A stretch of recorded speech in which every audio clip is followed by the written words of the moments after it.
one of the other topics that comes up all the time that I'm not sure that I'm prepared to solve. You don't have all the answers? I do. Unfortunately, I do not. But the one that when someone asks me about it, I literally physically have this horrible reaction, which is attribution. Literally, it makes my skin crawl. Yeah. At the end of the day, it should not be about assigning dollars to a specific campaign or channel. It truly is about understanding the anatomy of a good deal. Yeah. This is Revenue Makers, the podcast by 6 Sense, investigating successful revenue strategies that pushed companies ahead. Hey, Adam, do you like receiving gifts? The only thing I like more than receiving gifts is giving gifts. No, yes, gifts all day long. No, I'm not that greedy. I love a good gift, and this is a great one. We are in the process of unwrapping some of our early Revenue Makers episodes that some folks might have missed, and this is a great one. It is with Heidi Melin, who is Senior Operating Advisor at Hellman Friedman. Yeah. And she has such a unique perspective because, yes, she has been CMO of companies like Eloqua and Plex Systems, but she now advises all the CMOs in the portfolio at Hellman Friedman. And she has to, bring folks along the journey, be on top of trends, help CMOs prepare for the board. And so just a really interesting perspective and really great advice and tips for existing CMOs or folks who want to eventually be a CMO. And it was really good too. She had some insights kind of weaving between B2B and B2C a little bit because that firm does spend some time in B2C. And I think it's as people are sitting around the holiday table or the holiday fire or whatever you're doing this holiday season. Or opening gifts. Or opening gifts. Thinking about next year, I'm sure you're well into planning, but there's definitely some great taking points. I don't know what a taking point is. That'd be a talking point and other insights in here. So definitely check it out. Let's do it. Heidi, thank you so much for joining us. Really excited for the conversation today. I'm excited to be here. Nice to see you guys. So just to start things off a little bit, we've got varied folks in our audience. And if you could talk a little bit about the role of an operating partner, your firm, just do a little more intro just for folks that may not be familiar with kind of what the model looks like. Absolutely. So I'm a Senior Operating Advisor for Hellman Friedman, and I consider that my semi-retirement role, as I've been a sitting CMO for a long time. And in my role as a Senior Operating Advisor, Hellman Friedman's a large private equity firm. H&F has between 30 and 35 investments or portfolio companies at any given time. They are some very recognizable companies and companies that are in the growth stages as well as companies at scale. The portfolio includes a lot of technology companies and is about 70% B2B and about 30% B2C. My role is really fourfold. I get to work directly with usually 3 to maybe 4 portfolio companies at any given time, where I'll go deep with them, work directly with their CMO, with the CEO in many cases, as well as with senior members of the marketing team on current business challenges and things that they're maybe struggling with or working on. And so that's one part of the role. The second part of the role is I get to build a community across all the portfolio companies, which I have to say is one of the areas that I love the most because I get to be with my people. And so bringing together the CMOs across the H&F portfolio is one of the things that I do on a regular basis, both in person as well as from a virtual perspective. So building that community, sort of the second area. The third area is I get involved in recruiting for CMOs with 30 plus portfolio companies. There's usually always at least one CMO search going on. And so I partner with external recruiting resources and help work on recruiting for those roles. And then finally, I get involved in diligence projects when H&F is looking at a new investment, being able to engage and be the expert sitting around the table, which is fantastic for me because I've been on the hot seat part of that table for a long time. And so instead of being asked the questions, I get to ask them. So that's really what the role entails. And I do it part-time That doesn't sound like semi-retirement, Heidi. All those things you just said, I'm like, that's a lot. Unless it's like I do that from the beach. Yeah. Well, it does give me flexibility. There's no doubt about that. And the other thing that I'm so passionate about is that I worked for growth companies that were both PE and venture backed. You always experience challenges as a CMO. And every once in a while, the PE firm would say, oh, we have this great resource, this person who is an expert in marketing, and they're going to help you. And 9 times out of 10, it was the guy who had just graduated with his MBA and had a specialty in marketing, but didn't have any of that practical experience. Lots of knowledge, really smart, but I really needed someone with practical experience that could say, oh, I've seen this before. Here's some ideas on how to navigate. And so being able to do that for the portfolio companies at Hellman Friedman, I get really excited about because it's something that I know I would have appreciated as a sitting CMO. I had the benefit, Heidi, of attending one of your CMO community on-sites, and the way you not only are working with each of the CMOs to obviously understand their business and recommend approaches, but also the way you were kind of bringing them along as a cohort of here's what's next and here's what you should be thinking about. It was really unique. And obviously it's fun for you having done this in your different roles throughout your career to now be able to advise in such a forward-looking specific way. Yeah, it's great because the thing is that in working with many of the portfolio companies, as well as I sit on boards outside of Hellman and Friedman, the challenges and problems are the same. And sometimes all it takes is getting a group of people sitting together, talking about what their opportunities are, what the challenges are that they're facing to help them navigate and not feel like they're by themselves. And so, I tend to love to pick hard topics like CMOs presenting to the board. That's a hard topic. Beefy, Yeah, and everyone struggles with it, and really helping them be resources for each other as well, because we're all within the same ownership. It has been great. And the community building piece, Sima, is the part that I absolutely love because I love community building. CMOs love to get together. And there are a lot of meaty problems and lots of change going on at all times. And it can be lonely at the top. And so it's not easy to find those peers who are addressing the same problems or at least going through something similar. Exactly. And also being PE owned is a whole special thing as well during this market where there's a heavy focus on efficiency, a heavy focus on returning to profitability.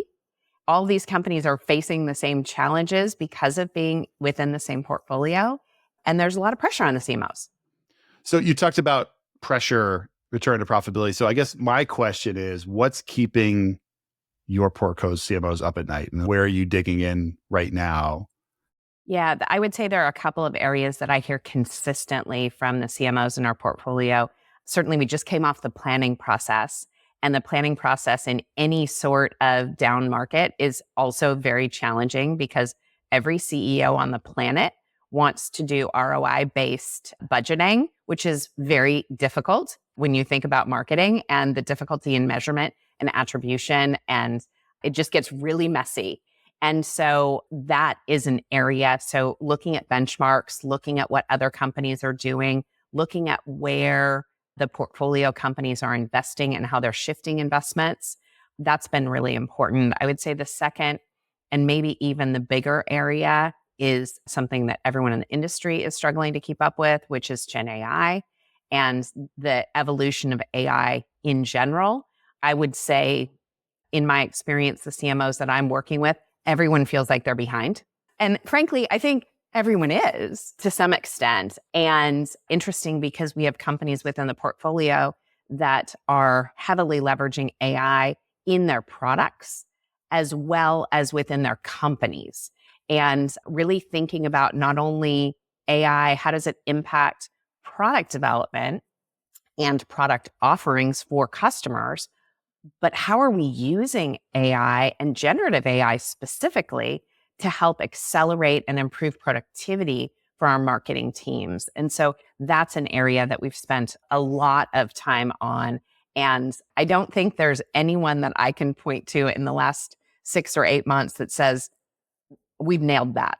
We got this, because everyone's just trying to keep up because of the speed of the evolution of the technology. So that's another area where I think the portfolio companies are definitely focused on. I would say the third area, especially with the B2B CMOs, is how do we leverage technology to get more targeted and more efficient with the dollars that we're spending? And that's something we spend a lot of time talking about. And today, with the technology that exists, we can get so much more targeted and so much more efficient with every dollar that we spend. And it is a mindset change for many CMOs. And it's also a change when you think about what is the value that you're adding to the business.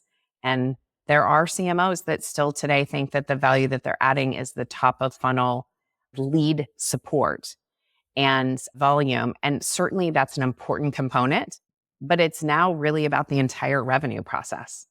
And how can marketing help throughout the buying cycle? And a lot of our CMOs are struggling with what does that look like inside their companies, and means they have to get better at things like segmentation and identifying who their target accounts are. Like, it sounds so easy. We're like, just decide who your target accounts are. That's the hardest part of the process. And so I would say those are sort of the top things that the CMOs are working on right now. Your last point there, obviously technology can be a force multiplier, right? You just mentioned the impact of what bringing on new technology to allow you to scale can do. But again, going back to macroeconomic conditions, there's so much of a lens on spend and efficiency and reduction there. And so how do you balance that? Like, what strategies are you recommending to your portfolio companies to make sure that their budgets are allocated in the right way to take advantage of changing market trends and staying ahead of the curve and the competition, but also being really diligent in spend? Yeah, I think one of the areas is in focusing on spending the dollars on the targets that are ready to buy. And so if they can figure that out, that makes their efficiency model so much better. The other piece that I think is really important here is the impact that marketing has on a business.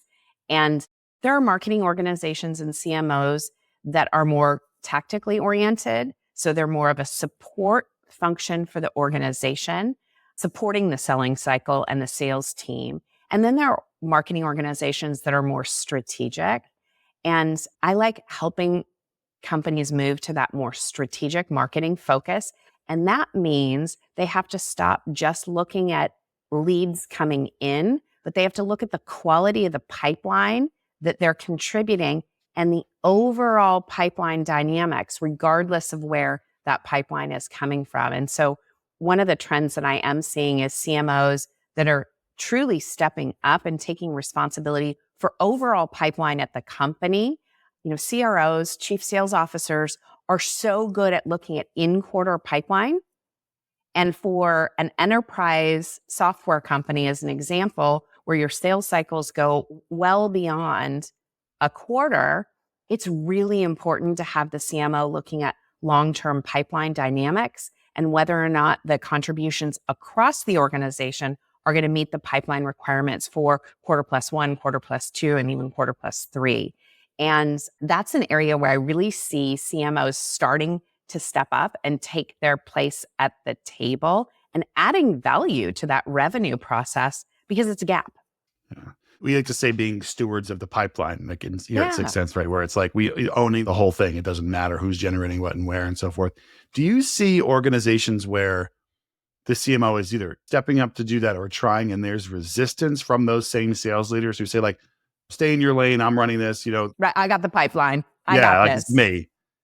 Because I would imagine that comes up a lot, right? 100%.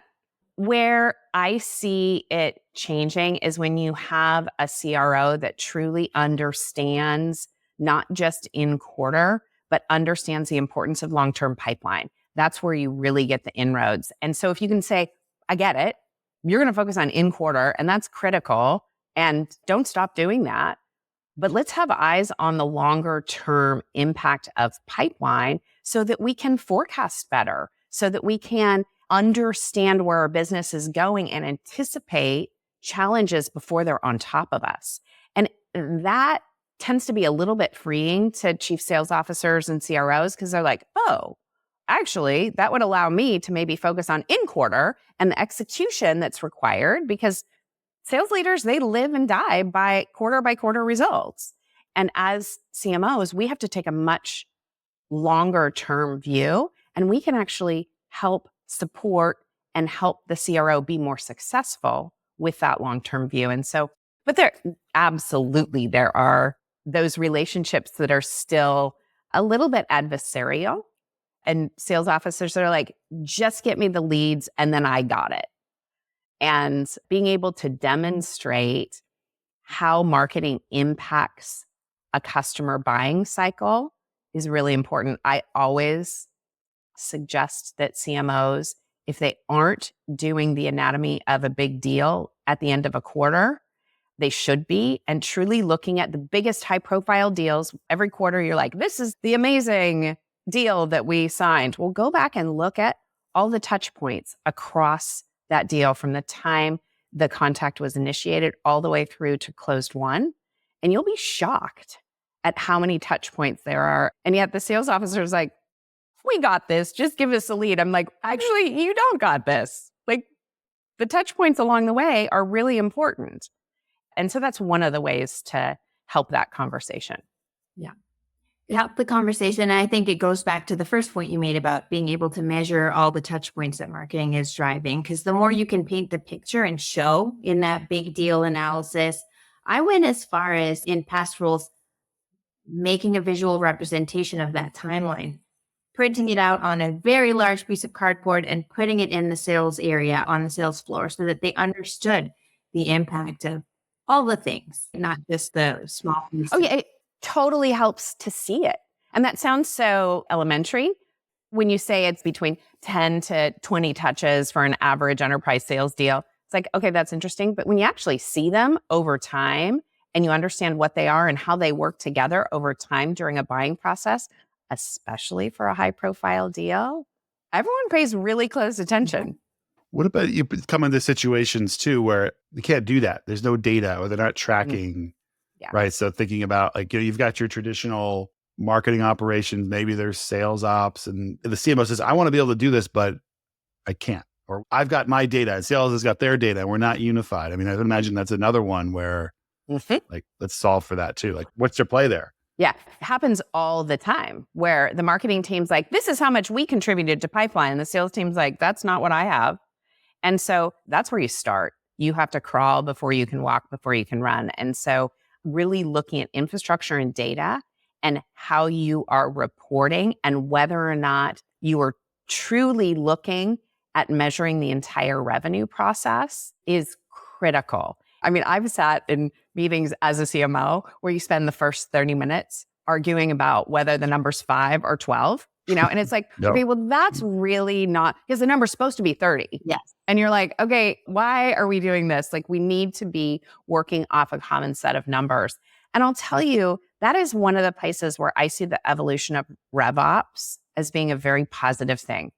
And truly looking at the entire revenue cycle and having a view not only of the data, but of the infrastructure and systems across that entire revenue cycle. Whereas historically, marketing and sales have had sort of separate stacks. You have the marketing stack, which frankly, the marketing stack has been far more complicated, involving many, many more sets of technologies and lots more integration. And then the sales stack being the CRM system, in many cases, Salesforce. And the evolution to revenue operations is allowing us to step back and knit those things together.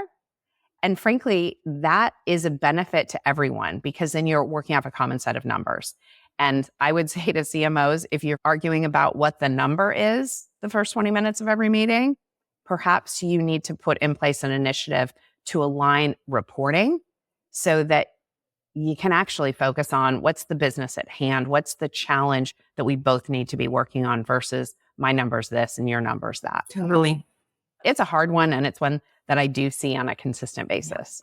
So Heidi, I feel like we've talked a lot about trends, change management internally to meet those trends and the demands of the market. It starts with leadership, right? And you obviously, you mentioned you're meeting and always recruiting CMO candidates. And we've got a lot of folks in the audience who are working towards those roles. What characteristics do you look for in a great CMO or in a great marketing leader that maybe is a little bit more of those intangibles, right? One of the things that I think is so critical for marketing leaders is the ability to build relationships across the organization. And marketing, first of all, as a function, is a team sport to start with. Even though there are specific disciplines and functional areas within marketing, they all have to work together to have the impact on the company. And the same holds true as far as marketing working with the other functions within the organization. And so understanding how to build deep relationships, both inside the company as well as with partner communities, with vendor communities, is a really important trait. And that's one that's hard to interview for, but those are the CMOs that I see as being most successful, that can step into that more strategic role, that are able to look beyond just marketing and looking at the business. And so those CMOs that I work with, that I just get excited because they're taking that next step to be truly strategic, are the ones that understand business outcomes and are willing to say, we need to improve here in marketing. They're not in that constant battle of defending marketing. And part of that is relationship building. And I tend to be a fan of CMOs reporting into CEOs versus into revenue officers because of that long-term, short-term thing. But a CMO that doesn't understand sales and doesn't understand the challenges that sales teams face are not good CMOs. So those CMOs who have either spent time in sales or CMOs who have spent time learning about sales and partnering with sales are some of the strongest leaders I've seen. Just to poke back a little bit, when you were talking about some of the things that were keeping the companies up late, we were talking about Gen AI, and there was sort of a distinction you were making of, let's put Gen AI in our product, which, a lot of companies have done. Or they're talking about. Yeah. Actually, somebody told me the other day that they saw somebody had built a golf driver with AI into it, which I don't know if that was a proper application of it, but hey, they got AI in their product name, which I have to go look into because they just opened a golf store. Anyway, and then Gen AI is a tool for helping, facilitating growth, productivity, and so forth. And you were talking earlier about efficiency because, like you said, nobody's got it. But what are you seeing that's really, from a CMO's perspective, let's say on helping on the growth drivers, some of the early indicators of like, that's a use case that's really interesting and has some weight to it? Well, I think certainly the most obvious one is in content generation for marketing teams. I don't think it replaces those folks creating the content, but it actually can improve productivity and speed to market. And so I think that an idea generation, that's an area that I would say all the companies that I'm working with are at least testing. How do they leverage that? And how do they think about developing content, whether it's static content, whether it's video content, but really truly using the tools out there to help them improve productivity and time to market. So that's definitely happening. I'm not sure that I've seen anyone say, wow, we've improved productivity like 80%. I think it might be too early to start to say that, but I think there are some positive signals that is going to be something that is a opportunity for the future. Where I'd like to see it go is one of the biggest challenges that any marketer has is data, quality of data from disparate systems. And how can we leverage generative AI to help that problem? And so there are companies that are doing that today and thinking about how, for example, vendors that you're already working with, where you have existing technology stack and you have vendors in that technology stack, whether it's 6 Sense, whether it's Salesforce, they're investing so much money in understanding AI and how it impacts their products and doing a lot of testing themselves. Get in those beta programs. Test those products that are already part of your stack. It's low risk. And so the data problem, that to me is like, if we can harness the power of Gen AI to help solve that faster, because there is no company that I've ever worked with in my entire career that is willing to raise their hand and say, our customer data is awesome. We have the best customer data in the industry, says no one. And it's especially hard with marketing because you have so many sources of data. So if we can use it for that, and we're starting to see that with work that Sixth Sense is doing, with work that Salesforce is doing, to me, that's where the real productivity enhancements for marketers is going to come in. Know your customer, know your ICP, and then capitalize on it. Really, it sounds so simple, but it's really hard. And there's a whole lot that goes into it. Heidi, we're, nearing the end, but I did want to ask, it's the beginning of the year. Any other trends? We've talked a lot about, obviously, tech consolidation, Gen AI, but any other specific trends that you're foreseeing on the B2B marketing side? And also, how are you encouraging portfolio companies to capitalize on them?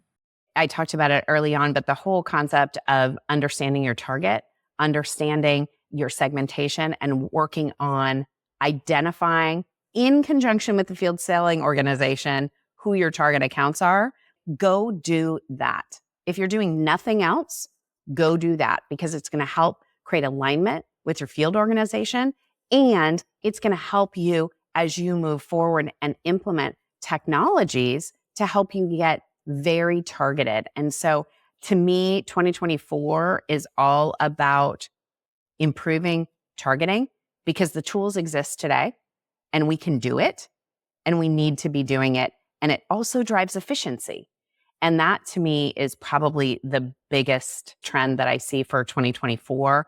There's always one of the other topics that comes up all the time that I'm not sure that I'm prepared to solve. You don't have all the answers? I do. Unfortunately, I do not. But the one that when someone asks me about it, I literally physically have this horrible reaction, which is attribution. Literally, it makes my skin crawl. Yeah. It's like a rabbit hole that you can go down in complex selling cycles in B2B specifically. And it's a rabbit hole that doesn't have a bottom. And you go into that rabbit hole and you're like, okay, I've just spent 6 months trying to build this attribution model and I don't even know what to do with it. And I tend to encourage companies not to jump in the rabbit hole. And there are some attribution models out there that some of our portfolio companies are working on that we're starting to bring to the surface that take, everyone's like, first touch, last touch. Okay, that's great. We're good. But what about the 27 other touches during the middle? And trying to put in place a basic model to answer the attribution question, because that's what every organization wants. Every CEO asks the question. It's a messy one to answer. If we can focus on what's the best way to do that in B2B, I think we'd be helping everyone. And so I'm spending a lot of time with the portfolio companies looking at the different models that they're using. And I'm trying to evaluate what's working, what's not working. And those models, are they adding value to the business, or are they just proving that marketing is working? Because it's like, why are we doing it? What is the outcome? What are we going to do with this information? Yeah, I once bought an attribution platform, which again, this is a multi-million-dollar industry now. I think at the end of the day, I was just trying to get that journey map. I just wanted to know A, B, C, D. And they're like, well, we can set up W-shaped and Y-shaped. And I was like, the alphabet, what? It was... That's part of the rabbit hole. You're like, I want to learn about that. And all of a sudden you end up down the rabbit hole. They're like, well, 37 cents of the W based. It was a scary thing, but yeah, anyway. It's hard. And just because we're going down the rabbit hole, I do have a POV on here that I'd like to share, because I've owned data science in years past. I've built every version of an attribution model. At the end of the day, it should not be about assigning dollars to a specific campaign or channel. It truly is about understanding the anatomy of a good deal. And when you know that, you will do more of the things that help progress those deals, and you will take away resources and time and effort from the things that aren't. And if I think folks just start with that, understand that you should have one source of pipeline truth, whatever model you pick, first touch, last pick it. And then from an attribution perspective, it is just about understanding the touch points and building on that and digging deep. And I personally feel that there should be maybe a handful of folks in the organization, whether it's marketing analytics, whether it's your data science team, who is looking for those trends and bubbling up those trends to demand gen, to your ABX team, to everyone else, but everyone doesn't have to be in the rabbit hole. One source of pipeline truth, understand what's working, have folks who are really understanding the technology and what the nuances of that data is, and then have them be your guide. Because otherwise, it's a never-ending battle.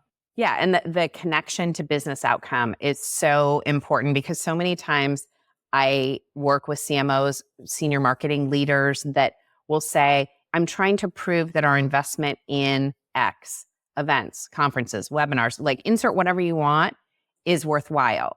And I'm like, well, actually, that's the wrong approach. You need to look at how do all these things work together to drive pipeline and quality of pipeline and conversion.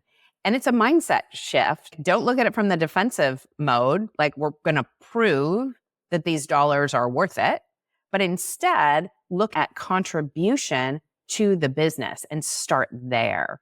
And CMOs that are able to do that tend to have an easier time than ones that are in that place that we've all been in, where we're like, no, this is the right thing to do, and here's why we're doing it. And that defensive mode forces you down the rabbit hole that is hard. Absolutely. Yeah. So Heidi, we love to end our podcast with one question, and we've got a bunch of really interesting answers from folks. What is the most ridiculous thing that you have been asked to do in your career? There are a lot of them. But the one that comes to mind most immediately is I was responsible for a large portion of the marketing organization at PeopleSoft many years ago. And one of the parts of the organization that I was responsible for is the events and conferences. And we, like many other software companies, had a very large conference. And we were in rehearsals for the conference with the CEO at the time. And it was the night before, because it's always the night before, right? Of course. And he decided on the fly, on stage during his rehearsal, that he required a gospel choir for his presentation. That's amazing. It's amazing. And everyone looks at me and they're like, so what are you going to do about this? You're like, we got a guy. I'll call him real quick. Sweet Yeah. dial. You have a gospel choir. Gospel guy. Yeah. Yeah. Wow. And so I learned something really valuable. So to fast forward to the end of the story, we got the gospel choir. It was amazing. Did it add value to pipeline? I'm not so sure it did. Was it worth the drama? Maybe, maybe not. It was great. It turned out terrific. We happened to be in LA at a customer that starts with D based in Los Angeles. And they were a customer as well. In addition, we had a production company that had relationships, and we leveraged relationships, and we had a gospel choir there that next morning. It was unbelievable to see the ability to do the impossible, or what seems like the impossible, when you leverage relationships you built over time, whether those relationships are with a customer, whether those relationships are with a partner, whether those relationships are with someone outside in the industry. Those relationships are critical. It felt ridiculous at the time. And when I say it out loud, I'm like, we needed a gospel choir. Yeah, it was an enterprise software conference. Doesn't everyone need a gospel choir? But it proved to me that those relationships that you spend time on and invest in help you do the impossible. Sometimes that might be a gospel choir. You know, you're probably the first person that took the ridiculous and then just came back with a really, really valuable outcome / lesson / truth bomb with that. And there's other ridiculous things that I've done that I'm not going to share. Like, and now I sort of wonder what our gospel choir strategy is going to be going into this year. Well, clearly we have to think about this now. Yeah, clearly, of course, everyone needs a gospel choir. 100%. Well, Heidi, thank you so much. I really enjoyed this conversation and learning about gospel choirs, but also all the other great insights that you brought. So thanks so much for joining us, and really appreciate the time. Great spending time with both of you. You've been listening to Revenue Makers. Do you have a revenue project you were asked to execute that had wild success? Share your story with us at sixcents.com/revenue. We might just ask you to come on the show. And if you don't want to miss the next episode, be sure to follow along on your favorite podcast app.